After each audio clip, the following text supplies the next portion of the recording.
Güvendiğimiz adamlar avgın edir sağımızdan, solumuzdan boş kalır. Dolu kalan rəqəmli gözler tek sevilir. Biraz da düşünceler düşündürer. Sabaha bir ümit, yaşayıram bir təhər. Yazıram rahat olun, yazdıqca əsər gəlir. Problemler bitmir, yenə üzür mənə gəlir. Sevdiğim qız sevilib başqa adam, başqa rolda. Beyin ikisi de qol-qola. Qabanızadan həyat deyib, zəiflərə yox deyib. Səbir içsəm doldu tüstülərlə iz kimi.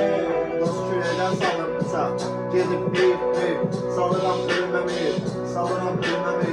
Zaman əzlaq, bəzən də mərhəm kimi. Zaman axarsı sanki, zərbəsi ölüm kimi. Gör neçə müddət keçir, uzaqlamır yolları. Zaman alır yaxınları, doğma edir yadları. Baxıram güzgüyə, üzümdə heç gülüş yox. Yanımda dostlarım, nə də sevgiyim yox. Soxulmur həyata, heç ürək yaşayış yox. Təkliyim sıxır məni.